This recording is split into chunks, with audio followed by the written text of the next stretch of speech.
Pagi di Pekalongan selalu datang dengan cara yang sama. Angin laut menyusup pelan melalui celah-celah rumah, membawa bau asin yang bercampur dengan aroma kain basah. Dari kejauhan, suara motor para buruh pabrik dan pedagang pasar bersahut-sahutan, seolah saling mengingatkan bahwa hari harus tetap berjalan, apapun keadaannya. Di sebuah rumah sederhana di pinggir gang, Raka sudah terjaga sejak azan subuh menghilang dari udara. Ia duduk di lantai, melipat kain batik yang semalam belum sempat ia rapikan. Jemarinya bergerak pelan, terbiasa, seperti hafal setiap motif dan lipatan. Di dinding, kalender lama masih menggantung. Tanggalnya sudah lewat beberapa hari karena tak pernah ia perbaharui. Usaha kecilnya bukan apa-apa yang istimewa, hanya menerima titipan batik dari beberapa perajin rumahan, lalu menjualnya kembali ke pasar atau pembeli yang datang langsung. Kadang laku, kadang tidak. Raka sudah terbiasa dengan kata nanti dan minggu depan, baik dari pembeli maupun dari hidup itu sendiri. Istrinya, Sari, keluar dari dapur sambil membawa 2 cangkir teh panas. Uapnya tipis, cepat menghilang. Mereka minum dalam diam yang nyaman, bukan karena tak ada yang ingin dibicarakan, tapi karena sudah terlalu sering membicarakan hal yang sama. Tentang uang sekolah anak, tentang harga bahan yang naik, tentang pelanggan yang janji tapi tak kembali. Kalau siang nanti ke pasar, tanya Sari akhirnya. Raka mengangguk, seperti biasa. Tak ada keluhan dalam suaranya, hanya nada datar orang yang sudah berdamai dengan rutinitas. Setelah matahari naik sedikit, ia mengangkat tumpukan kain, membungkusnya dengan plastik, lalu melangkah keluar rumah. Gang itu sempit, tapi hidup. Tetangga menyapu halaman, anak-anak berlari membawa bekal sekolah, dan di ujung gang ibu-ibu sudah mulai membicarakan arisan bulan depan. Raka menyapa seperlunya. Ia dikenal ramah, tapi pendiam. Di kampung, orang seperti itu sering luput dari perhatian, kecuali saat ada yang ingin meminjam atau sekadar menitipkan gosip. Di pasar, suasana lebih riuh. Penjual memanggil pembeli, tawar-menawar terjadi tanpa emosi, hanya kebiasaan. Raka menggelar kainnya, menunggu. Waktu berlalu pelan. Ada yang melihat, menyentuh, lalu pergi. Ada juga yang membeli 1-2 potong. Tidak banyak, tapi cukup untuk makan hari itu.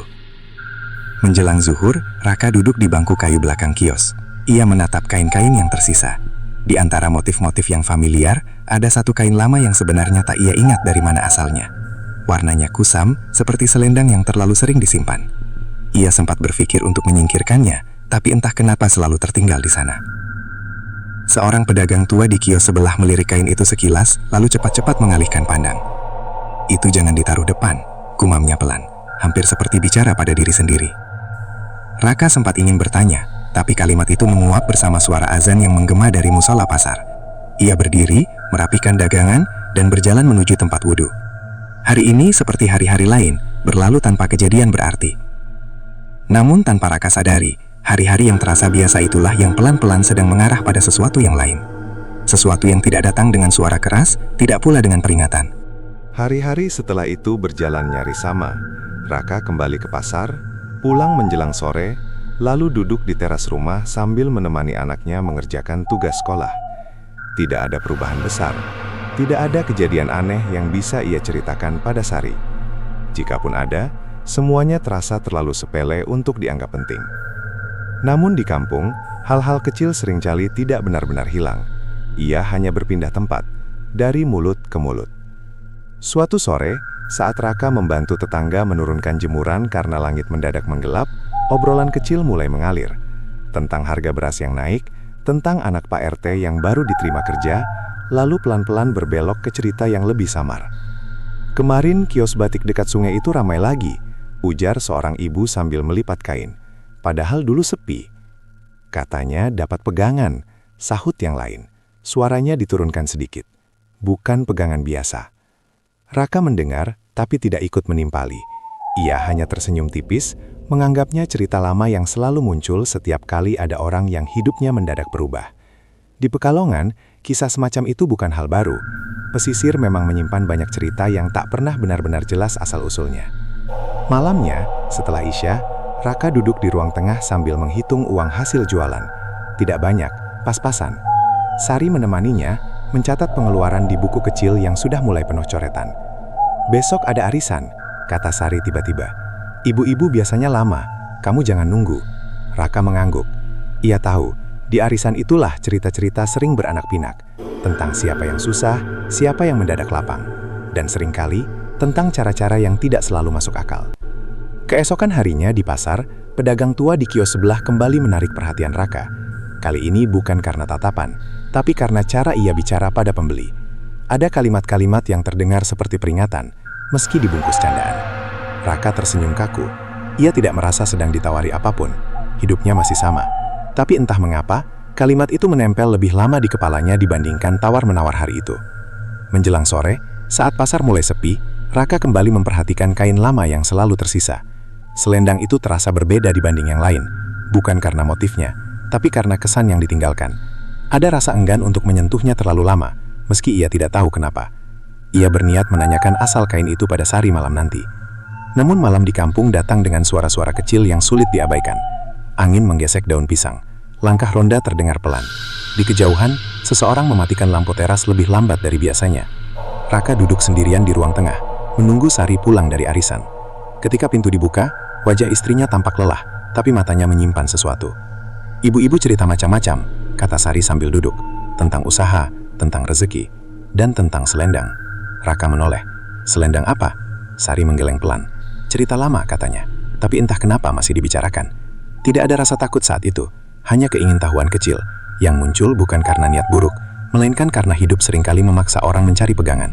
Dan tanpa mereka sadari, bisik-bisik itulah yang perlahan membuka pintu, sebelum seseorang sempat bertanya, apakah ia benar-benar ingin masuk. Perubahan itu tidak datang dengan suara keras, juga tidak disertai tanda-tanda yang mencolok. Ia hadir pelan, hampir seperti kebetulan yang berulang terlalu sering untuk diabaikan. Namun masih cukup masuk akal untuk tidak dicurigai. Pagi itu, Raka berangkat ke pasar dengan perasaan yang sama seperti hari-hari sebelumnya. Langit mendung tipis, angin laut bertiup lembut. Ia menggelar dagangan, menyusun kain satu persatu. Selendang lama itu kembali berada di tumpukan paling pinggir, tidak dipajang, tidak pula disembunyikan. Belum lama ia duduk, seorang pembeli datang. Lalu satu lagi. Setelah itu, 2 orang sekaligus. Mereka membeli tanpa banyak menawar, seolah sudah tahu apa yang mereka cari. Raka melayani dengan sedikit heran, tapi tetap tenang. Ia menenangkan dirinya sendiri, mungkin memang sedang ramai. Menjelang siang, dagangannya berkurang lebih cepat dari biasanya. Raka menghitung uang di saku celananya, lalu memasukkannya kembali tanpa ekspresi berlebihan. Di dalam hati, ia mengucap syukur, tidak lebih. Pedagang tua di kios sebelah memperhatikannya sekilas. Kali ini tatapannya tidak dingin, juga tidak hangat, hanya datar. Laris, katanya singkat. Alhamdulillah, jawab Raka. Tidak ada lanjutan percakapan, tapi sejak hari itu, hal serupa terus terjadi. Pembeli datang lebih sering. Ada yang mengaku direkomendasikan orang lain, meski Raka tak tahu siapa. Ada pula yang datang hanya karena tiba-tiba kepikiran mau beli batik. Di rumah, Sari mulai menyadari perubahan kecil. Uang belanja tidak lagi dihitung terlalu ketat. Mereka bisa membeli lauk lebih dari satu macam. Anak mereka tak lagi menunda meminta buku tulis baru. Pasar lagi ramai? Tanya Sari suatu malam. Mungkin, jawab Raka singkat. Ia tidak merasa perlu menjelaskan lebih jauh. Semua masih terasa wajar. Terlalu wajar untuk dipermasalahkan. Namun, di sela-sela kelancaran itu, ada detail kecil yang kerap terlewat. Selendang lama itu kini jarang tertinggal. Tanpa sadar, Raka selalu membawanya. Entah digulung di antara kain lain, atau diletakkan di sudut kios. Ia tidak ingat kapan mulai melakukannya. Suatu siang, saat pasar hampir tutup, seorang perempuan datang. Usianya sulit ditebak. Pakaiannya sederhana, wajahnya biasa saja, tapi matanya membuat Raka tidak nyaman. Bukan karena tajam, melainkan terlalu tenang. Ia tidak melihat-lihat lama, langsung menunjuk selendang itu. Yang itu, Raka ragu sesaat. Yang ini agak lama, Bu. Perempuan itu tersenyum tipis. Tidak apa. Saat selendang itu berpindah tangan, Raka merasakan sensasi hangat yang aneh di telapak tangannya. Cepat, lalu hilang. Perempuan itu membayar tanpa menawar, lalu pergi begitu saja. Raka berdiri mematung beberapa detik, sebelum kembali duduk. Anehnya, keesokan harinya selendang itu kembali ada di tumpukan kain. Raka sempat mengira ia salah ingat. Ia tidak menceritakannya pada siapapun. Terlalu aneh untuk dijelaskan, terlalu kecil untuk ditakuti. Malam demi malam berlalu dengan tenang. Namun Raka mulai sering terbangun menjelang subuh, bukan karena mimpi buruk. Raka baru benar-benar memperhatikan selendang itu di rumah. Bukan di pasar, bukan di tengah keramaian. Melainkan saat malam sudah turun dan rumah berada dalam sunyi yang jujur. Lampu ruang tengah menyala temaram. Sari dan anak mereka sudah tidur. Tinggal suara kipas angin dan detak jam dinding yang berjalan terlalu pelan. Selendang itu tergeletak di atas meja. Tidak terlipat rapi, tidak pula kusut. Warnanya coklat keabu-abuan, dengan motif yang samar, seolah pernah indah lalu dibiarkan menua. Raka tidak ingat kapan ia membawanya pulang. Yang ia ingat, selendang itu selalu saja ikut bersamanya, seperti barang kecil yang tak pernah dimasukkan ke dalam daftar. Ia menyentuh ujung kainnya, dingin. Lalu setelah beberapa detik terasa hangat. Raka menarik tangannya cepat, merasa bodoh karena bereaksi berlebihan pada kain tua. Cuma kain, gumamnya. Keesokan paginya, Sari melihat selendang itu tergantung di sandaran kursi. "Ini dari mana?" tanyanya sambil melipat cucian. Raka berpikir sejenak. "Dari pasar kayaknya, lama." Sari mengangguk, tidak terlalu tertarik. Motifnya aneh, tapi bahannya enak. Tanpa sadar, selendang itu mulai menjadi bagian dari rumah. Kadang dipakai Sari untuk menutup bahu saat pagi dingin. Kadang diletakkan di dekat kasur anak mereka, sekadar untuk menghalau angin malam. Tidak ada ritual, tidak ada doa khusus. Semua berjalan alami, nyaris tidak terasa. Namun perubahan kecil mulai mengikuti. Setiap kali selendang itu ada di dekatnya, Raka merasa pikirannya lebih tenang. Tidak gelisah memikirkan utang, tidak tergesa menghitung kekurangan. Ia tidur lebih cepat, bangun lebih segar. Di pasar pembeli datang lebih ramah. Bahkan orang-orang yang biasanya banyak menawar, kini menerima harga tanpa banyak bicara. Suatu sore, pedagang tua di kios sebelah menghampirinya. Tatapannya tertuju pada selendang yang tergulung di sudut kios. "Itu sudah lama ikut kamu," katanya pelan. Raka tersenyum, "Cuma kain lama." Orang tua itu menghela napas pendek. Benda lama biasanya menyimpan kebiasaan. "Selama tidak merugikan," jawab Raka, setengah bercanda. Orang tua itu tidak membalas senyum. Ia hanya menepuk bahu Raka sekali, lalu kembali ke kiosnya. Di kampung, ibu-ibu mulai memperhatikan Sari, bukan dengan iri terang-terangan, tapi dengan rasa ingin tahu yang disamarkan. "Sekarang jarang ngutang di warung," celetuk seseorang. "Dagangan Mas Raka lancar ya?" Sari hanya tersenyum, menangkupkan tangan. "Alhamdulillah." Malam Jumat datang, Raka tidak melakukan apa-apa yang berbeda. Namun ia terbangun menjelang tengah malam, merasa udara di rumah lebih hangat dari biasanya. Selendang itu tergantung di dekat pintu kamar, bergerak pelan, padahal tidak ada angin. Raka menatapnya lama, tidak ada rasa takut, hanya perasaan seolah ia sedang diperhatikan oleh sesuatu yang tidak berniat menyakiti, tapi juga tidak sepenuhnya baik. Ia berdiri, merapikan selendang itu, lalu menggantungnya kembali. Saat kain itu menyentuh lengannya, ada rasa berat yang aneh, seperti memikul sesuatu yang tak terlihat. Sejak malam itu, Raka mulai menjaga selendang tersebut. Tidak ia cuci sembarangan, tidak ia pinjamkan. Ia tidak tahu alasannya, hanya merasa begitu seharusnya. Selendang itu belum meminta apa-apa, belum menunjukkan wajah aslinya. Ia hanya hadir, setia, dan diam, seperti seseorang yang menunggu sambil memastikan pintu tetap terbuka dari dalam. Pantangan itu tidak datang sebagai larangan yang jelas. Tidak ada suara gaib, tidak ada mimpi buruk yang memberi peringatan. Ia muncul sebagai saran kecil, kalimat sambil lalu, dan kebiasaan lama yang perlahan dianggap tidak penting. Raka pertama kali menyadarinya dari ucapan orang-orang sekitar. Di pasar, pedagang tua itu kini jarang mengajaknya bicara. Jikapun berbicara, selalu singkat dan menghindari topik tertentu. Suatu pagi, saat Raka hendak menutup kios lebih awal karena hujan mulai turun, orang tua itu menahan tangannya. "Kalau bisa, jangan pulang sebelum maghrib," katanya pelan. "Biasanya rezeki masih lewat." Raka mengangguk, meski tidak sepenuhnya paham. Ia tetap menutup kios karena merasa cukup hari itu. Hujan turun deras, membasahi jalan dan atap pasar. Di tengah suara air dan bau tanah basah, Raka merasakan sesuatu yang ganjil. Perasaan seperti telah melewatkan sesuatu, meski ia tidak tahu apa. Di rumah, Sari mulai membuat aturan kecil tanpa sadar. Selendang itu tidak lagi diletakkan sembarangan. "Jangan dekat dapur," katanya suatu sore. Entah kenapa rasanya tidak enak. Raka menurut. Tapi beberapa hari kemudian, karena terburu-buru, ia menggantung selendang itu di kursi dapur. Tidak terjadi apa-apa. Tidak langsung. Hanya malam itu, api kompor sempat sulit menyala, dan Sari terdiam lebih lama dari biasanya saat menyiapkan makan malam. Pantangan lain datang dari cerita arisan. Ibu-ibu membicarakan hari-hari tertentu yang sebaiknya dilewati dengan tenang. Malam Jumat misalnya. Tidak keluar rumah jika tidak perlu, tidak berbicara terlalu banyak tentang rezeki. Raka mendengarnya dari Sari, lalu melupakannya. Hidup terlalu sibuk untuk mengingat mitos yang tidak pernah ia yakini sepenuhnya. Malam Jumat berikutnya, ia pulang agak larut. Pasar ramai karena ada pesanan mendadak. Saat sampai di rumah, lampu teras masih menyala. Selendang itu tergantung di dekat pintu, lebih rendah dari biasanya. Saat Raka melewatinya, ujung kain menyentuh bahunya. Ia berhenti sejenak, lalu melanjutkan langkah. Tidak ada rasa takut, hanya perasaan janggal yang cepat ia tepis. Sejak saat itu, hal-hal kecil mulai bergeser.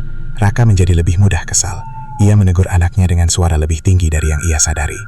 Ia merasa terganggu jika Sari bertanya terlalu banyak. Di pasar, ia mulai menolak pembeli yang terlalu lama menawar.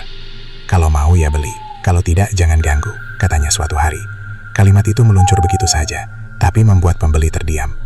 Pedagang tua di kios sebelah menatapnya lama. Dulu kamu tidak begitu, katanya lirih. Raka tidak menjawab. Selendang itu kini selalu ada di dekatnya. Jika tertinggal, Raka merasa tidak nyaman, seperti ada yang kurang. Ia tidak lagi mempertanyakan alasannya. Ia hanya mengikuti dorongan kecil di dalam dirinya. Dorongan untuk menjaga, untuk membawa, untuk tidak melepaskan. Pantangan-pantangan itu tidak pernah ia langgar dengan sengaja. Ia hanya memilih untuk menganggapnya tidak penting. Dan seperti kebanyakan pilihan yang diambil tanpa niat buruk, akibatnya tidak datang sebagai hukuman besar. Ia datang sebagai perubahan halus. Cara pantang yang mengeras, rasa empati yang menipis. Doa yang dibaca tanpa benar-benar didengar. Selendang itu masih diam, tidak meminta bayaran, tidak menuntut janji. Tapi setiap pantangan yang diabaikan adalah langkah kecil menjauh dari sesuatu yang dulu menjaga Raka tetap utuh. Tanpa ia sadari bahwa yang paling mudah dikorbankan, seringkali adalah bagian paling manusiawi. Perubahan itu mulai terasa ketika rumah tidak lagi memberi rasa pulang. Awalnya hanya hal kecil. Raka sering terbangun di malam hari dengan perasaan seolah ada yang belum selesai. Bukan mimpi buruk, bukan pula suara keras. Hanya kesadaran mendadak bahwa ia terjaga, menatap langit-langit, mendengarkan napas Sari dan anak mereka yang teratur. Rumah sunyi, tapi sunyi yang terasa penuh. Udara di dalam rumah seringkali terasa lebih hangat dari biasanya, padahal angin laut sedang rajin berembus. Jendela terbuka, tirai bergerak pelan, namun keringat tetap muncul di pelipis Raka. Ia bangkit, duduk di ruang tengah, dan saat itulah ia menyadari satu hal. Selendang itu hampir selalu berada di ruang yang sama dengannya. Kadang tergantung di kursi, kadang terlipat di meja, kadang tergeletak begitu saja, seolah baru saja digunakan.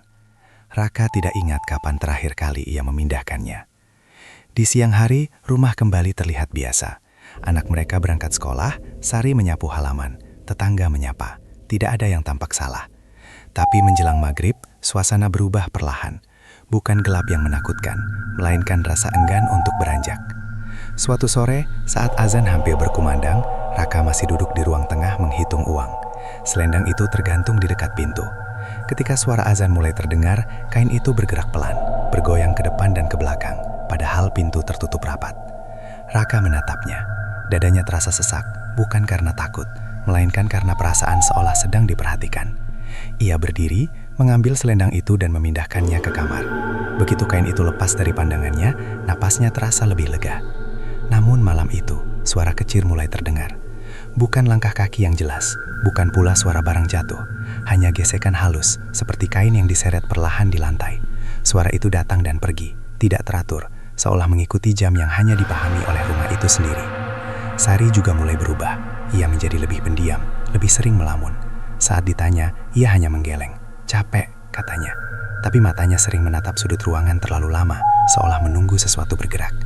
Anak mereka mulai enggan tidur sendiri. Rasanya ada yang duduk, katanya suatu malam sambil memeluk Sari erat, di dekat kaki. Raka tertawa kecil, berusaha terdengar tenang. Mimpi, ujarnya. Tapi malam itu ia tidur dengan lampu menyala. Di pasar, perubahan semakin terasa. Mesin jahit di kios konveksi dekat musola sering berbunyi sendiri menjelang maghrib. Orang-orang mulai pulang lebih cepat. Pedagang tua di kios sebelah tidak lagi menyapa Raka. Bahkan ketika bertemu pandang, ia segera menunduk. Suatu sore, orang tua itu akhirnya berbicara. Suaranya pelan, hampir tenggelam oleh hiruk-pikuk pasar. "Rumahmu terlalu ramai sekarang," katanya. Raka mengernyit. "Ramai apa?" "Yang tidak kelihatan," jawabnya singkat. Raka ingin membalas, tapi kata-katanya tertahan. Ada rasa marah yang tiba-tiba muncul, tidak proporsional, tidak jelas asalnya. Ia memilih diam. Malam Jumat datang lagi. Raka pulang lebih awal, berniat menenangkan diri. Namun sejak ia melangkah masuk, rumah terasa berbeda. Udara berat, lampu ruang tengah redup, meski saklarnya sudah diputar penuh. Selendang itu tergantung tepat di tengah ruangan. Ia berdiri lama di ambang pintu. Ada dorongan untuk menyentuhnya, bercampur dengan keinginan kuat untuk menjauh. Akhirnya, ia memilih mengambilnya, melipatnya dengan rapi, dan meletakkannya di lemari. Kesadaran itu tidak datang sebagai pencerahan. ia muncul sebagai kekelahan yang menetap. Raka mulai merasa tubuhnya selalu tertinggal, seolah pikirannya berjalan lebih cepat dari raganya. Pagi hari ia bangun dengan kepala berat, malam hari tidur tanpa benar-benar beristirahat. Rumah yang dulu terasa lapang kini seperti menyempit, bukan karena dinding bergerak, tetapi karena nafas terasa lebih pendek setiap kali ia berada di dalamnya. Di pasar, perubahan dirinya semakin kentara. Ia menjadi lebih perhitungan, lebih tajam dalam menilai untung rugi. Jika dulu ia masih bisa memberi harga lebih murah pada pembeli lama, kini ia menolak tanpa ragu, bahkan pada orang-orang yang sudah bertahun-tahun berlangganan. "Sekarang beda ya mas," kata seorang ibu suatu pagi. "Dulu masih bisa dibicarakan." Raka hanya mengangkat bahu. Harga sudah segitu. Ia tidak merasa bersalah. Justru ada kepuasan kecil setiap kali ia memenangkan tawar-menawar. Perasaan itu hangat, menenangkan, seperti pembenaran bahwa ia memang layak mendapatkan lebih setelah sekian lama hidup pas-pasan. Namun, kepuasan itu tidak bertahan lama. Setiap kali ia pulang ke rumah, rasa kosong kembali menyergap. Sari mulai menjaga jarak, bukan secara fisik, tapi emosional. Ia tidak lagi banyak bercerita tentang arisan, tentang tetangga, tentang hal-hal kecil yang dulu memenuhi ruang makan mereka. Jika Raka bertanya, jawabannya singkat. Jika Raka diam, ia pun diam. Suatu malam saat anak mereka tertidur lebih awal, Sari akhirnya berkata pelan, "Mas berubah." Raka menoleh cepat. Ada nada defensif yang langsung muncul. "Berubah gimana?" "Bukan soal uang," lanjut Sari, menunduk. "Mas seperti tidak ada di sini, seperti sibuk sendiri." Raka ingin membantah. Ia ingin mengatakan bahwa semua ini ia lakukan untuk keluarga, untuk hidup yang lebih baik. Tapi kata-kata itu terasa berat di lidahnya. Ia hanya berkata, "Aku capek." Sari tidak menjawab. Ia bangkit, merapikan piring, lalu masuk ke kamar tanpa menoleh lagi. Sejak itu, rumah semakin sunyi. Bukan sunyi yang damai, melainkan sunyi yang penuh jarak. Selendang itu tetap ada, tergantung di tempatnya, menjadi saksi diam dari perubahan yang terjadi. Anak mereka mulai sering mengeluh sakit kepala. Tidak parah, tapi berulang. Dokter tidak menemukan apa-apa. "Mungkin kecapekan," katanya. Raka mengangguk, membayar, lalu pulang dengan perasaan tidak tenang. Di malam hari, anak itu sering terbangun, menatap kosong ke arah selendang. "Itu jangan dipakai ayah," katanya suatu kali. Suaranya datar. Raka tersentak. "Kenapa?" Anak itu mengangkat bahu. Tidak enak. Kalimat sederhana itu menghantam lebih keras dari peringatan siapapun. Di kampung, bisik-bisik mulai berubah nada. Jika dulu hanya penasaran, kini ada jarak yang sengaja dijaga. Orang-orang tetap menyapa, tapi tidak lagi singgah lama. Beberapa ibu berhenti menitipkan barang ke rumah Sari. Ronda malam melewati rumah mereka tanpa berhenti. Pedagang tua di pasar akhirnya mendekati Raka untuk terakhir kalinya. "Rezekimu naik," katanya pelan. "Tapi yang kamu bayar bukan uang." Raka menatapnya tajam. "Saya tidak minta nasihat." Orang tua itu tersenyum tipis. "Saya juga tidak menawarkan, cuma mengingatkan. Yang diambil pelan-pelan biasanya tidak terasa sampai habis." Kalimat itu terus terngiang, bahkan setelah Raka pulang. Malam itu, Raka duduk sendirian di ruang tengah. Selendang tergantung tepat di hadapannya. Ia memperhatikannya lama, mencoba mengingat hidupnya sebelum kain itu ada. Hidup yang sederhana, berat, tapi jujur. Hidup yang penuh kekhawatiran, tapi masih menyisakan ruang untuk empati. Ia merasakan dorongan kuat untuk melepaskan selendang itu, membakarnya, membuangnya ke sungai, melakukan apapun agar rumah kembali sunyi. Namun, bersamaan dengan itu, muncul ketakutan lain. Bagaimana jika rezeki berhenti? Bagaimana jika semuanya kembali seperti dulu? Utang, kecemasan, rasa tidak cukup. Disitulah Raka menyadari, harga sebenarnya mulai terlihat. Bukan dalam bentuk kehilangan mendadak, melainkan dalam pilihan-pilihan kecil yang saling bertabrakan di dadanya. Ia belum kehilangan apapun secara fisik. Uang masih ada, usaha masih berjalan. Tapi ada bagian dari dirinya yang mulai asing. Bagian yang dulu mudah merasa iba. Bagian yang dulu cepat merasa cukup. Selendang itu tidak bergerak, tidak bersuara. Tapi kehadirannya terasa semakin berat. Seperti pengingat bahwa sesuatu telah diambil, dan sesuatu yang lain sedang menunggu giliran. Raka menutup mata, menarik nafas panjang. Untuk pertama kalinya sejak lama, ia merasa takut. Bukan pada makhluk yang tak terlihat, melainkan pada dirinya sendiri. Dan pada sejauh mana ia telah bersedia berjalan, demi kemudahan yang dulu ia anggap sebagai Kesadaran itu datang bukan sebagai teriakan, melainkan sebagai rasa lelah yang tidak bisa lagi disangkal. Raka duduk lama di teras rumah suatu pagi, menatap jalan gang yang mulai ramai. Anak-anak berangkat sekolah, ibu-ibu menyapu halaman, suara kehidupan berjalan seperti biasa. Semua terlihat sama, tapi Raka merasa seperti berdiri di luar lingkaran itu. Ia menyadari satu hal sederhana. Sudah lama ia tidak benar-benar merasa tenang. Uang memang ada, usaha berjalan. Namun setiap keberhasilan selalu diikuti rasa was-was, seolah ada yang mengintip dari balik dinding. Selendang itu masih tergantung di ruang tengah, diam, tak bergerak. Tapi justru diam itulah yang membuat Raka gelisah. Hari itu, Raka memutuskan untuk tidak membawa selendang ke pasar. Ia melipatnya rapi, memasukkannya ke dalam lemari, lalu mengunci pintu kamar. Saat melangkah keluar rumah, dadanya terasa ringan, namun hanya sesaat. Di pasar, suasana terasa berbeda. Bukan sepi, tapi dingin. Pembeli datang lebih sedikit. Beberapa hanya melihat-lihat lalu pergi. Raka mencoba tersenyum, mencoba sabar, tapi hatinya mudah tersulut. Ia merasa seperti ditinggalkan oleh sesuatu yang sebelumnya selalu ada. Saat itulah ia mulai mengerti, bukan selendang yang mengikutinya, melainkan dirinya yang telah bergantung. Ia pulang lebih awal. Di rumah, Sari duduk sendirian di ruang tengah. Selendang itu sudah tergantung kembali di tempat semula. Raka tidak tahu siapa yang mengeluarkannya. "Aku mau berhenti," kata Raka tiba-tiba. Sari menatapnya lama, tidak terkejut, tidak lega. "Berhenti dari apa?" "Dari semua ini," jawab Raka lirih. "Aku mau hidup seperti dulu."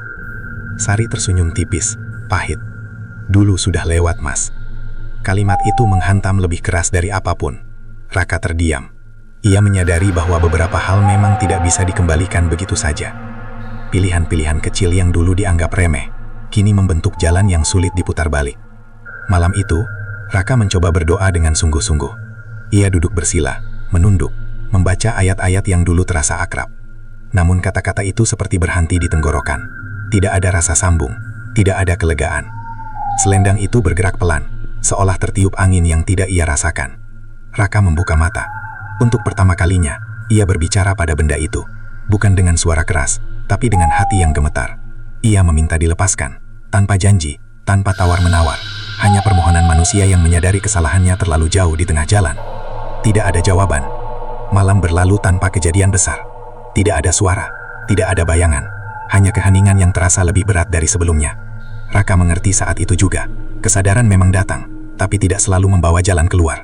Kadang ia hanya membuka mata, memperlihatkan jarak antara apa yang telah kita lakukan dan apa yang seharusnya kita jaga. Dan di jarak itulah, manusia diuji, apakah masih berani melangkah, meski tahu harga yang harus dibayar mungkin lebih besar dari yang tersisa. Keputusan itu tidak lahir dari keberanian, melainkan dari kelelahan yang sudah sampai batasnya. Raka duduk sendirian di ruang tengah menjelang subuh.